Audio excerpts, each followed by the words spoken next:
अस्सलाम वालेकुम जी। छोटी ईद की बड़ी खुशियां आप सबको बहुत बहुत बहुत मुबारक हों। उम्मीद करता हूं कि अच्छे तरीके से आपकी ईद गुजर रही होगी। ईद के मौके पर ख़ास तौर पर अपने रिश्तेदारों, अहले खाना, हल्का अहबाब, दोस्तों, अजीज़ों और इसके साथ साथ उन लोगों को ख़ास तौर पर याद रखेंगे कि जो कि मुस्तहक लोग हैं और जो कि इस ही ईद को मनाने के हकदार लोग हैं और जो अपनी फाइनेंशियल पोजीशन की वजह से ईद को उस तरीके से सेलिब्रेट नहीं कर सकते जिस तरीके से आप कर रहे हैं। तो उन लोगों को साथ लेकर के चलना। अल्लाह ताला की तरफ से हमें एक बड़ा ब्लेसड मंथ दिया गया और वो दिया गया रमज़ान अल मुबारक की शक्ल में। और रमज़ान अल मुबारक की रूह यही है कि हमने दूसरों का एहसास करना है। उसमें आप भूख प्यास के ज़रिए आप दूसरों का एहसास कर रहे होते हैं। आप जब भूखे होते हैं, आपके सामने लवाजमात मौजूद होते हैं, उसके बावजूद अल्लाह ताला की रज़ा के लिए आप ना खा रहे होते हैं और ना पी रहे होते हैं ताकि मेरा रब राज़ी हो जाए। तो रब को राज़ी करने का यह एक और पार्ट है कि आपने उन लोगों को ख़ास तौर पर जो कि इस ईद के ऊपर ही नए कपड़े पहनते हैं, जो कि इस ईद के ऊपर ही अच्छा खाना खाते हैं और पूरा साल उनके पास जो है उनकी फाइनेंशियल पोजीशन इस तरीके की नहीं होती कि वो बेहतर तरीके से। लेकिन कई लोग ऐसे भी हैं जो कि अपने बच्चों के लिए नए कपड़े तक नहीं खरीद सकते ईद के लिए। इन लोगों को तलाश करें, खुदारा इन लोगों को ज़ाविल कुर्बा जो आपकी करीबी रिश्तेदार हैं उन लोगों में तलाश करें, अपने हमसायों में तलाश करें, अपने मोहल्ले में तलाश करें। आपको ऐसे लोग मिलेंगे, उन लोगों की मदद करें। उन लोगों के चेहरों के ऊपर जब मुस्कुराहटें बिखेरेंगे तो उसके बाद जो आपको सुकून क़ल्ब हासिल होगा उसका कोई नेमल बदल नहीं है। तो बाकायदा शुरुआत करते हैं हमारी खसूसी नशरियात ईद के हवाले से और हमारे गेस्ट सियासी, समाजी और कारोबारी शख्सियात हमें ज्वाइन करते हैं इस दौरान और उनका तारुफ आपको करवा देता हूँ। आज भी हमें हमारे इस स्टूडियो के अंदर रौनक बख्शी है जिन मेहमानों ने, उनका तारुफ आपको करवाता हूँ। उसके बाद हम बाकायदा गुफ्तगू के सिलसिले को आगे बढ़ाएंगे। तो हमारे साथ तशरीफ़ रखते हैं महबूब ज़मान भट्ट साहब जो कि अमीर जमात इस्लामी डिवीज़न फैसलाबाद हैं। Thank you so much for joining us sir. जज़ाकल्लाह। आपको ईद मुबारक हो। ईद मुबारक। कैसे हैं आप? खैरियत से?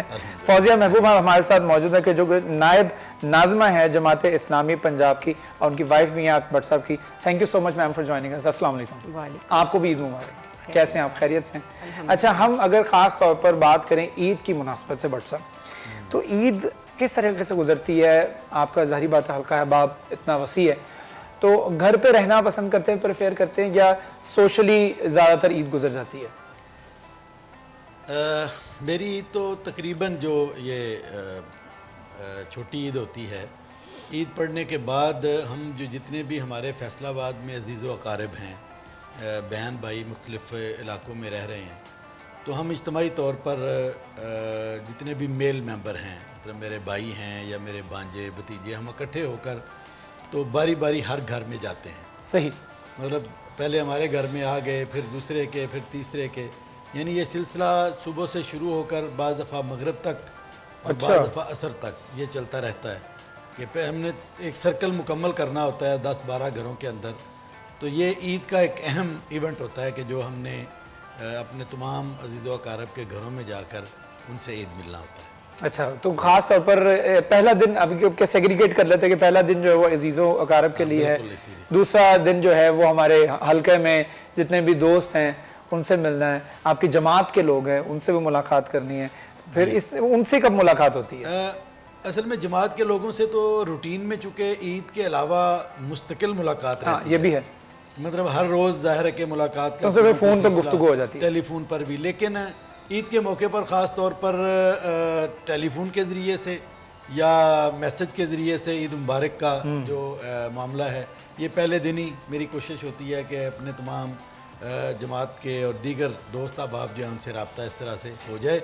दूसरा दिन जो है वो फिर हमारी फैमिली में पहले दिन का शाम या अगले दिन की शाम, ये फिर ख़वातीन की गेट टुगेदर जी का ये हमारा एक सिलसिला होता है कि ख़वातीन एक जगह पर बच्चे इकट्ठे हो गए, माशाल्लाह दूसरे दिन किसी दूसरे के घर में हो गए, तो ये एक दूसरा एक तरीक़ाकार सिलसिला। ठीक है, हमारे साथ मैम फौजिया भी मौजूद हैं। भाभी आप बताइएगा, ईद ख़ास तौर पर खाने पकाने में तो नहीं गुजर जाती?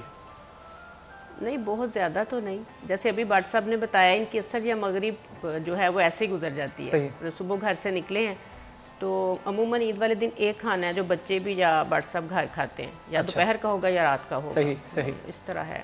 तो मीठे में भट्ट साहब जो है वो क्या खाना पसंद करते हैं ख़ास तौर पर जब ईद के दिन? वैसे तो इन्हें देसी चीज़ें ज़्यादा पसंद हैं, जो बच्चे हैं उनको ज़रा थोड़ी सी अब नई स्टाइल की चीज़ें पसंद हैं, जैसे ट्राइफल है बच्चे पसंद करेंगे, इन्हें फिरनी या खीर इस तरह की चीज़ें पसंद हैं, तो कोशिश होती है दोनों चीज़ें बना ली जाएँ। तो ये बताइएगा कि सबसे बेहतरीन पकवान जो है वो आप कौन सा तैयार कर लेते हैं जो बट साहब को पसंद भी हो? बट सब तो सारा कुछ अब खा लेते हैं। कोई एक डिश कोई ऐसी खास कि जो इनको पसंद भी हो और आपको अच्छी बनानी भी आती हो? मुझे लगता है मैं सारा कुछ अच्छा बना लेती हूँ। वाह, दैट्स नाइस। बट सब सहमत है आपसे बात वाकई। अच्छा, आपको वैसे सबसे ज्यादा क्या पसंद है भाभी के हाथ का? कि ये डिश जो है ना, ये तो इनके जैसा कोई नहीं बना सकता। अच्छा, ये बड़ा मुश्किल सवाल है मेरे लिए। अच्छा, यानी सब कुछ अच्छा बना लेते हैं? हाँ, सब चीज़ें ठीक होती हैं, और मैं वैसे खाने के मामले में को बहुत मैं ज़्यादा फूडी नहीं है? हाँ, वो नहीं हूँ। अच्छा, जो मिल जाए वो खा लिया, मिल बस जाए वो खा मुनासिब। लेता है। अच्छा, खाने के मामले में बहुत ज्यादा फूडी नहीं है, तो ईद पर भी इतने ज्यादा फूडी नहीं है, कॉन्शियस नहीं है, या ईद पे खा लेते हैं बद परहेजी हो जाती है थोड़ी सी? ईद पर तो कम खाते हैं ना। ईद पर तो कोई खास जो है दिल ही नहीं करता, रमजान के रोजे रखे हो तो उसके बाद तो थोड़ी थोड़ी चीज़ें जो है वो वैसे जी भरा होता है। तो लेकिन मीठा तो सुबह कोई ना कोई चीज़, कहीं कभी केक हो गया, कभी कोई खीर हो गई, या कोई अच्छा, बट सब इतना तकल्लुफ होता है ना, आपने नोट किया कि जब लोगों की तरफ जाते हैं तो आपने ऑलरेडी किसी दूसरे की तरफ वो मीठा खा के आए हो, तो हमने घर भी खाया होता है, उसके बाद तीसरी जगह जाके जब वो कहते हैं थोड़ा सा तो लें, थोड़ा सा तो लें, चखे तो सही, अब वो मुरब्बत में फिर चखना पड़ता है उसके बाद। ये मुझे इसका तजर्बा हो गया है। ये जमात के अंदर ना जी मुख्तलिफ, चूँकि हर वक्त लोगों के घरों में जाना, उनसे मुलाकात करना, फिर लोग इसरार भी करते हैं, तो किस तरीके से कम खाकर दूसरे को ज्यादा शुक्राना किया जा सकता है, तो ये तजर्बा हो गया। इसलिए वो कैसे हमें भी बताएं, हमें भी तरीका मिले, हम तो मीठा खा के ना वो परेशान नहीं, वो आप बांटे इसलिए आप तो रोक ही नहीं सकते खाने से। तो मैं जरा शरीफ आदमी इस मामले में। आप भी तो बट हैं माशाल्लाह, मेरी फिजिक से लगता है आपको कैसे मैं बट हूँ, तो हम दोनों वो वाले बट नहीं है बेसिकली, हम जो है वो बहुत ज्यादा खाने वाले बट नहीं है, वो जो होते हैं ना वो पहलवान टाइप, और वो एक घंटे पहले कुछ क्या खाया था, एक घंटे बाद क्या खाना है, वो प्लानिंग, जो हमारा खाने पीने में ज्यादा तवज्जो नहीं है, जो खाते खाते थक जाते हैं, हाँ वो खाते खाते थक जाते हैं, वो बेचारे जमात में मसरूफ होते हैं, मैं अपने टीवी में मसरूफ होता हूँ, तो हमारी मसरूफियत की वजह से हमें खाने का टाइम भी नहीं मिलता, ना हमें बहुत ज्यादा शौक है। तो आप भी मेरे जैसे ही हैं, मुझे ऐसा महसूस हो रहा था आप बट है, तो मैं प्रोग्राम के शुरू में मैं खाने पीने की बहुत सारी बातें करनी थी, लेकिन आपकी बात सुन करके लग रहा है कि अच्छा, आपने जमात इस्लामी कब ज्वाइन किया? मैंने शादी के फौरन बाद 95-96 में। तो बट साहब की तरफ से जोर दिया गया था या आपने खुद वॉलंटियरली कहा कि मैं भी जमात ज्वाइन करना? पहले मैं जमीयत में रही हूँ। अच्छा, हाँ जी, पंजाब यूनिवर्सिटी से, उधर मैं चेयरपर्सन भी थी माशाल्लाह। हाँ जी, तो उधर से हूँ। अच्छा, उसके बाद से फिर ये शौक और ये ज़ौक़ पहले था, और आप दोनों का ये शौक जो है वो म्यूचुअल हो गया, और म्यूचुअल होने के बाद जो है वो इस तरह से सफ़र चल पड़ा। ये शादी की जो बुनियाद है ये भी जमात ही, माशाल्लाह, क्योंकि इनके जो वालिद थे वो गुजरांवाला के 20-22 साल अमीर रहे हैं ज़िले के, और मेरे उस्ताद भी थे वो पंजाब यूनिवर्सिटी में। तो इसी तरह मेरे वालिद साहब हाफसाबाद के तवील अरसा अमीर रहे, क्योंकि हम उधर से शिफ्ट हुए थे, तो ये एक तरह से जो है वो बेस हमारी दोनों फैमिलीज़ की जो है वो जमाती है। बिल्कुल सही, ये तो बड़ा एक जिसे कहते हैं कि जिसे बोलते हैं कोइंसिडेंस हुआ है, और माशाल्लाह भट्ट साहब भी जमात इस्लामी में अपनी खिदमत सर अंजाम दे रहे हैं, उनकी वाइफ जो है वो भी जमात इस्लामी में अपनी खिदमत सर अंजाम दे रही हैं। तो आपके ज़िम्मे ज़्यादातर ड्यूटीज़ जो हैं जमात में क्या होती हैं?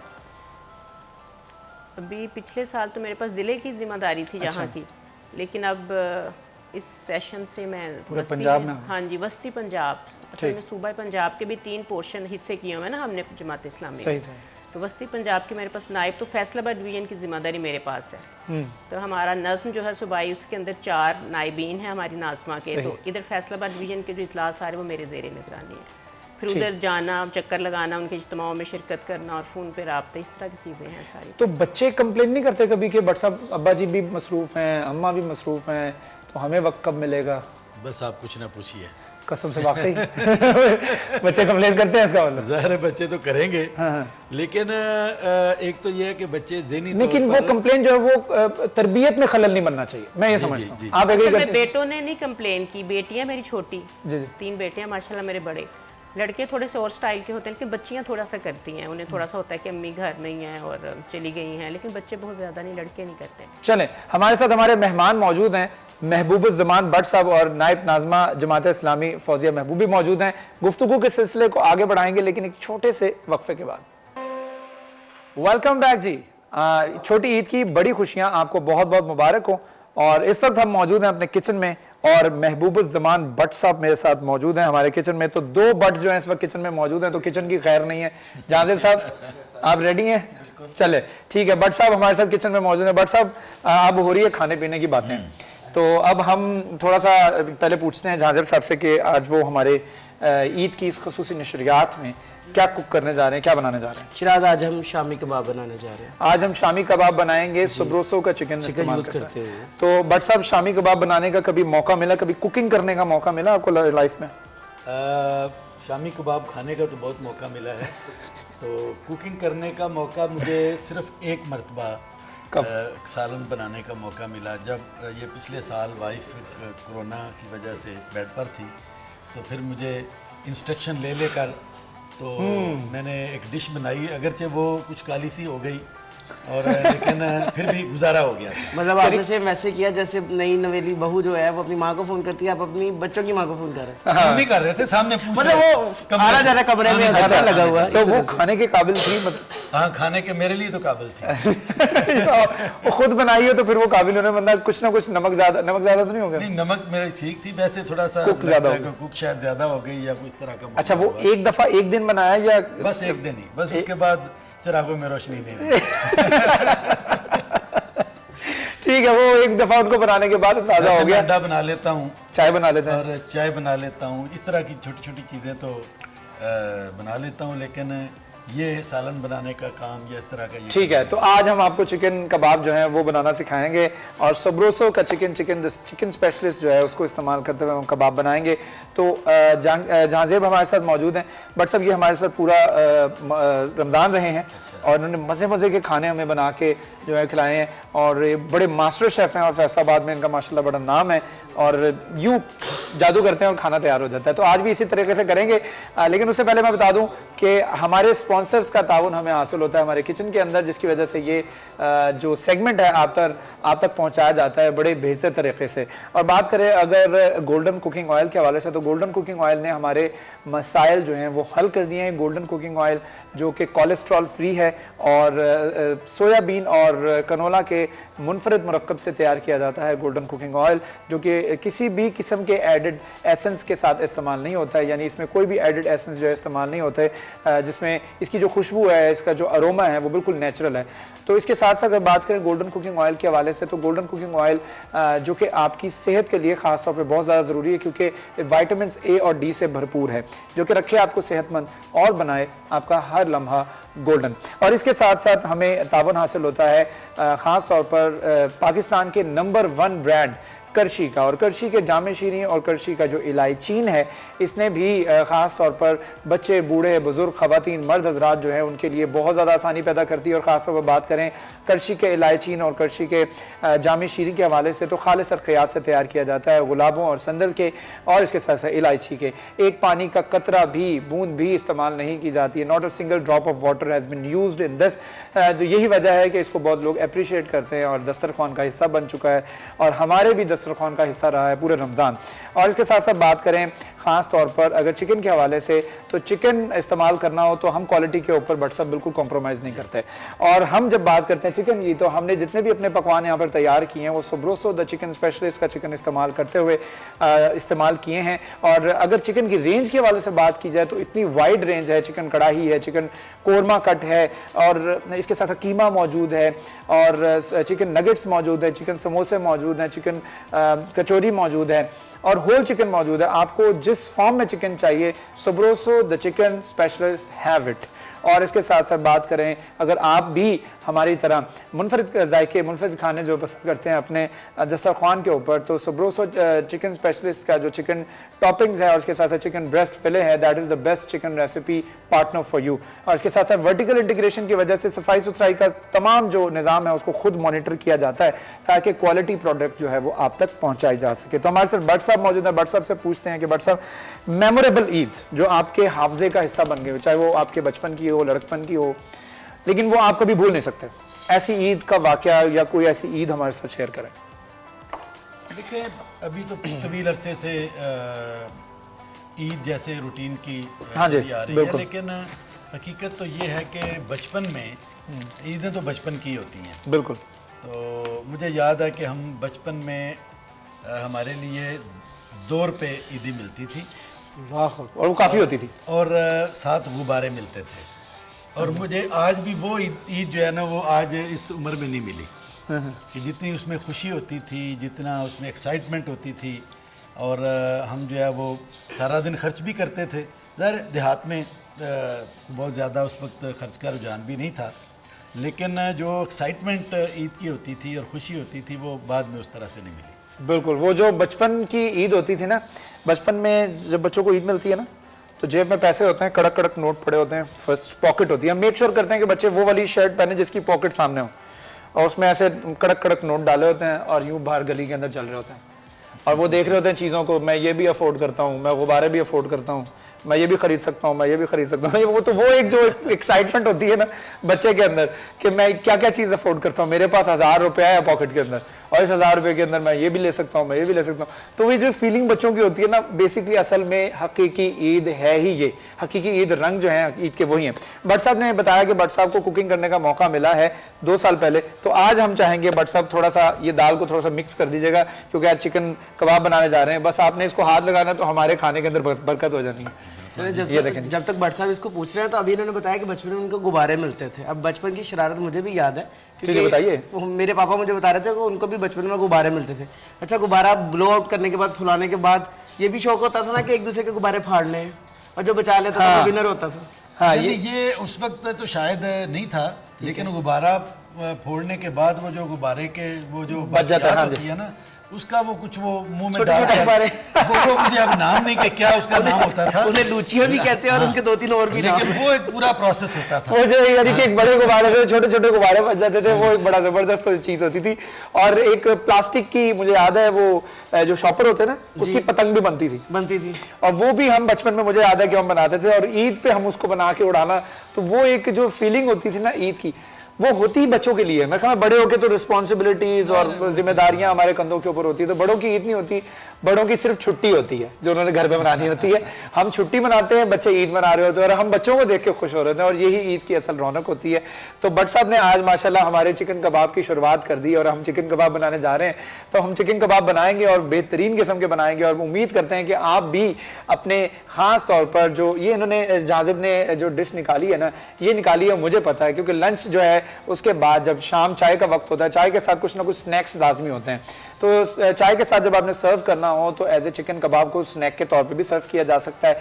और हमारे यहाँ जो है एक रिवायत है कि जैसा भट्ट साहब ने कहा कि ईद के अंदर खाना जो है वो बिट्स एंड पीसेस के अंदर होता है, यानी ऐसा नहीं होता लंच हो रहा है, डिनर हो रहा है, ऐसा नहीं होता। आपने सुबह की खीर खाई है, आपने किसी दोस्त की तरफ से खाई, फिर उसके बाद रिश्तेदारों की तरफ चले गए, फिर अपने घर आ गए, हर जगह आप थोड़ा थोड़ा चख रहे होते हैं, और यही सारा दिन खाना होता है। ईद के दिन आपको भूख नहीं लग रही होती, क्योंकि आप you just came out of Ramzan, और रमजान के फौरन बाद आपका बिल्कुल दिल नहीं कर रहा होता खाने पीने का, आपकी आदत हो गई होती है सारा दिन भूखे रहने की, और गलती से अक्सर औकात ऐसा होता है कि आप नॉर्मली आपके सामने कोई चीज पड़ी, आपने उठा के खाने लगे, आपको अचानक से याद आया मेरा तो रोजा था, बाद में अचानक याद है रोजा तो गुजर गया, आज तो ईद है। तो ऐसा हुआ भट्ट साहब कभी आपके साथ? मेरे साथ तो कई दफा होता है। ऐसा हो जाता है कभी कभी कि ज़ाहिर है कि जिस तरह शुरू में, अब तो नहीं, लेकिन शुरू में रमज़ान में भी ऐसा हो जाता था कि शुरू वाले रोज़ों में कि आदमी पकड़ कर कुछ चीज़ खाने लगता था, तो होता था कि रोज़ा है, मतलब भूल कर खा भी जाते थे, ऐसी बात भी नहीं है। और ऐसा भी हो जाता है कि बाद में जो है वो आदत पड़ी होती है, कोई चीज़ नहीं खानी, तो अचानक बंदा जो है वो रुक जाता है। मुझे एक दफ़ा याद है कि मैंने रोज़े के दौरान जो है वो मैंने बिस्किट खा लिया था, और पूरा बिस्किट खाने के बाद मुझे याद आया कि मेरा रोज़ा है। तो ये एक जो है ना वो कभी न कभी किसी न किसी जिंदगी में पानी पीने के बाद याद आना चाहिए था। वो फिर ज़बरदस्ती जो है ना वो थोड़ा सा लेट याद आना चाहिए था। लेकिन ऑनेस्टली अगर आपने गलती से ऐसा कर लिया तो वो दानिस्ता तौर पर वो गलती नहीं हुई थी, लेकिन वो मैंने पूरा जब बिस्किट खा लिया उसके बाद मुझे याद आया कि यार मेरा तो रोज़ा था। उसके बाद मैं कूली कर रहा था और कोशिश कर रहा था कि बिस्किट के जो बाकिया था वो मुंह में ना हो, तो शर्मिंदगी एक महसूस हो रही थी। तो ये बड़ा ज़रूरी है, और ख़ास तौर पर ये अल्लाह ताला की तरफ से एक ब्लेसिंग होती है। रमज़ान का महीना, जब हम रमज़ान का महीना गुजारते हैं और ये एक ब्लेसेड मंथ गुजारते हैं, तो उसके बाद अल्लाह ताला की तरफ से तोहफे के तौर पर हमें ईद मिलती है। इस तोहफे के तौर पर मिली गई ईद को भरपूर तरीके से मनाएं। और हम लेते हैं एक छोटा सा वक्फा, वक्फे के दौरान दौरान हम बनाएंगे चिकन कबाब, हमारे साथ रहिएगा। वेलकम बैक जी। छोटी ईद की बड़ी खुशियां आप सबको बहुत बहुत मुबारक हो। उम्मीद है कि अपने घरों में या घरों से बाहर भी अगर आप हैं तो अच्छे तरीके से ईद गुजार रहे होंगे। इस ईद को मेमोरेबल ईद बनाइए। आपकी दुनिया की, आपकी ज़िंदगी की सबसे बेहतरीन ईद ही होनी चाहिए।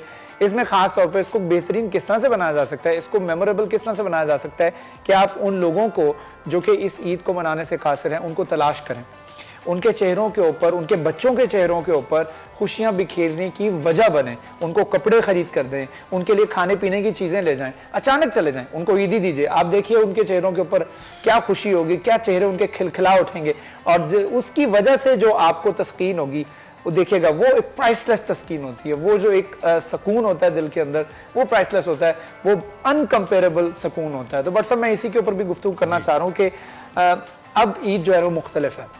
महंगाई 3 गुना बढ़ चुकी है। लोग अब जो सफ़ेद पोश तबका था ना, आई एम टेलिंग यू कि वो भी अब they are even force to ask for help. उनको भी मदद की ज़रूरत है। वो बोलते नहीं है, वो अलग बात है। तो मैं समझता हूँ कि इस ईद पे आपको इंतज़ार नहीं करना कि आपके पास साइलिन चल कर आएँ और आप फिर उनकी हेल्प करें या फितराना दें या ज़कात दें। आपको खुद जाकर बाहर निकलना है। आप इस हवाले से क्या समझते हैं?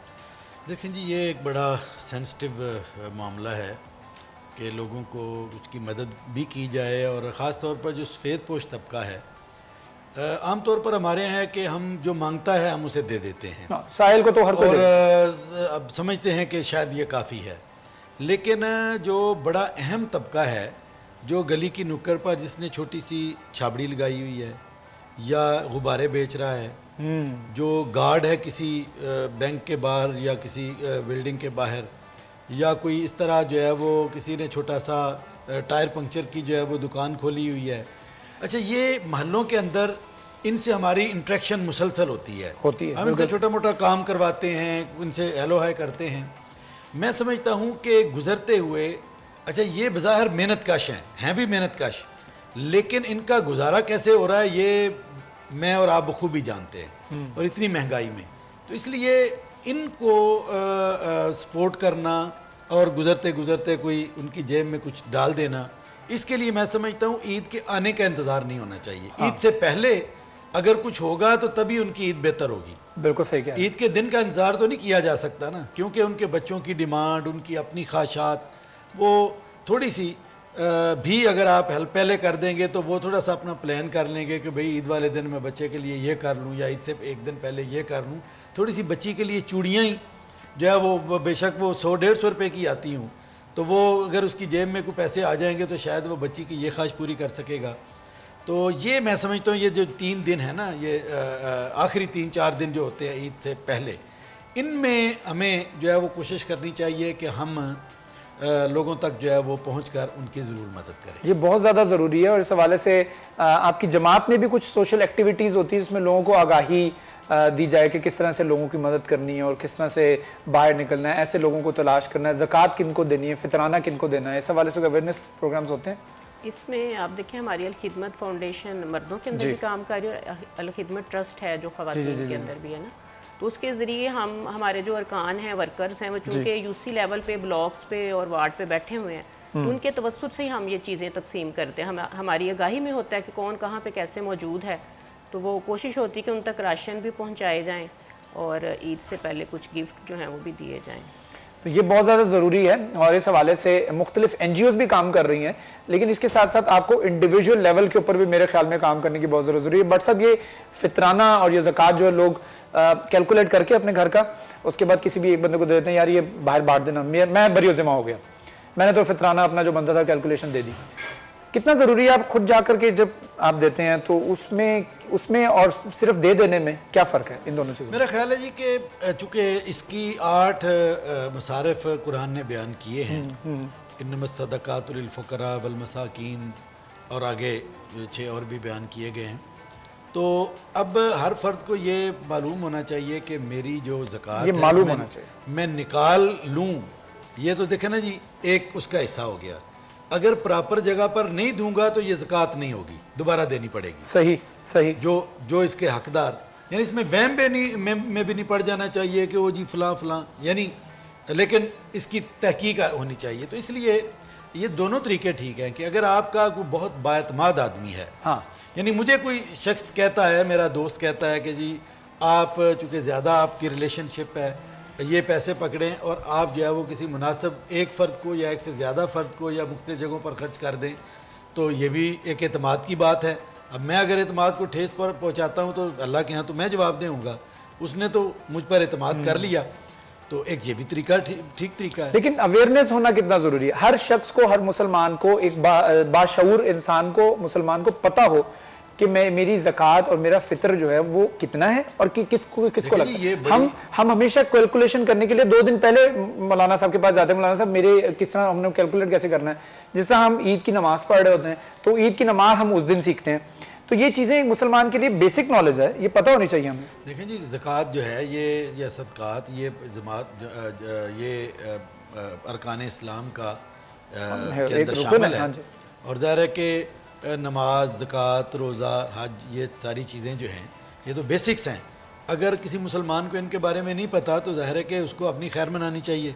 मतलब ज़कात के हवाले से ये जुमे के खुतबों के अंदर उलमा के, अब तो सोशल मीडिया पर यानी बेशुमार खुतबात मिल जाते हैं कि आप ज़कात को क्लिक करें तो ज़कात पता लग जाएगा कौन कौन मुस्तहिक़ है और किस किस को दे सकते हैं। तो इसकी जो है वो ज़कात कैसे फ़र्ज़ होती है, ज़कात जो है वो उसका तरीक़ाकार क्या है, उसके मसाइल क्या हैं और फिर किन पर खर्च होती है, ये सब चीज़ें ज़रूरी हैं। ये सब चीज़ ज़रूरी है और क्रोनोलॉजिकली कुरान में पूरा डिफाइन किया गया है। आप देखें जाके, आपको पता लग जाएगा कि जैसे बट साहब ने बताया कि ज़ाविल कुर्बा वल यतामा वल मसाकीन वब्नस सबील वस्साइलीन व फिर रिकाब, पूरी एक लिस्ट है जिसमें आपको गाइड किया गया है कि आपने किस किस को, जो आपका फितर, आपकी ज़कात जो है किस किस को लगती है और किस किस की हेल्प करनी चाहिए, और पूरा क्रोनोलॉजिकली लिखा हुआ है कि कौन पहले और कौन बाद में। तो जिस साइलिन सबसे पहले हमारे पास आते हैं उनको हम सबसे पहले देते हैं, जो कि 4-5 नंबर्स के बाद जाके लिखा हुआ है। तो बहुत ज़्यादा सबसे पहले रिश्तेदार है ज़विल कुर्बा, कि अपने रिश्तेदारों में तलाश करें कि कौन है। तो बट साहब ये बताएगा कि जिस तरह से आपने बताया कि खाने पीने का इतना आपको शौक नहीं है, तो फिर इसके अलावा कोई स्पेशल डिश जो कि ईद की मुनासबत से आपकी तरफ से रिक्वेस्ट की जाती हो घर पे कि ये ईद पे जो है ज़रूर बनना चाहिए? देखिए, खास डिश एक शौक इतना तो ज़्यादा नहीं है, लेकिन आपने लगता है कि थोड़ा सा ज़्यादा ही समझ लिया है, तो थोड़ा सा है भी। अच्छा, थोड़ा सा है, तभी तो मैंने पूछ भी लिया। तो एक तो ज़ाहिर है कि सुबह एक सुन्नत भी है मीठा खाने को खाना, तो उसमें कोई खीर या फिरनी, अब आ रहे हैं ना लाइन पे, इस तरह की कोई ना कोई चीज़ जो है वो सुबह अब महसूस हुआ, अब बट नहीं, बहुत महसूस होना भी चाहिए। ठीक है, ठीक है। तो इसके बाद कस्टर्ड है या इस तरह की 2-3 इनमें से कोई भी चीज़, आमतौर पर शाही टुकड़े भी होते हैं, नहीं वो मुझे पसंद नहीं है, वो ब्रेड वाले मुझे भी नहीं पसंद। अच्छा, वो पसंद नहीं। फिरनी, खीर और कस्टर्ड यानी ये जो घर की चीज़ें बनी होती हैं जिसमें जितना कम बाहर की या बेकरी की चीज़ों की आमेज़श हो, वो जितनी घर की चीज़ें होंगी वो ज़्यादा मुझे पसंद खालिस होती हैं और उसमें बादाम, पिस्ते और सब कुछ डाला जाता है। और मेरा भी इस वक्त दिल करने लग गया है फिरनी खाने का, जो बादाम और उसके साथ गार्निशिंग हुई होती है ना, वो बड़ी मज़ेदार होती है। तो इसके साथ साथ दोपहर के खाने में, लंच में बिरयानी, मैं अंदाज़ा लगा रहा हूँ लंच गोल हो जाता है। मैंने जैसे कहा ना जी, ईद के दिन तो लंच नहीं होता, थोड़ी चीज़ें खाने के बाद लंच जो है वो दिल नहीं कर रहा, वो फिर रात को ही यानी खाना होता है। तो उसमें मुझे नॉर्मली चावल से मैं अवॉइड करता हूँ। अच्छा, कश्मीरी होने के बावजूद, एक तो शुरू से ही कोई बहुत ज़्यादा शौक़ नहीं रहा और कुछ मैं वैसे भी ज़रा एहतियात करता हूँ, तो ये मुझे, लेकिन इसमें से मुझे पुलाव ज़रा चावलों में अगर खाना पड़े तो पुलाव ज़्यादा पसंद है। और पुलाव के बारे में तो एक हमारे वालिद साहब सुनाया करते थे बात जी, कि एक अंग्रेज़ पुलाव देखकर और खाकर मुसलमान हो गया। अच्छा, वाह। यानी उसने जब पुलाव खाया तो उसने कहा कि ये किस कौम की डिश है कि इतनी अच्छी, इतनी नफीस डिश। और फिर उसने तहकीक की, इस बुनियाद ये बनी कि ये मुसलमानों की करने पर, और फिर उसके सामने जो है वो सच खुलना शुरू हुआ, फिर उसने वो इस्लाम कबूल किया। वाह, ये पुलाव जो है वो चिकन का हो, मटन का हो, पुलाव जो है वो एक लाजुम मलजूम है डिश, जो कि आपके ईद के पकवान के अंदर या तो बिरयानी होती है या पुलाव होता है, इनमें से एक जो डिश है वो लाजमी होती है। तो आप बताइएगा मैम फौजिया के बच्चों के ईदी के मामले के हवाले से बात करें तो बच्चे खुद मांगते हैं या आप लोग दे देते हैं खुद? बट सब ने ईदी देनी होती है। आपको भी मिल जाती है? बस हाँ, मुझे भी मिल जाती है। माशाल्लाह माशाल्लाह। तो मांगने में मिलती है या खुद ही मिल जाती है, ये अपनी ईदी ले लें? ज़्यादातर दे देते हैं, कभी शायद ना दें तो फिर ले लेती हूँ, ना दे तो आप याद करवा देते हैं? हाँ वो तो लेनी होती है ना फिर। बहुत शुक्रिया, थैंक यू सो मच। हमारे गेस्ट हमारे साथ मौजूद हैं।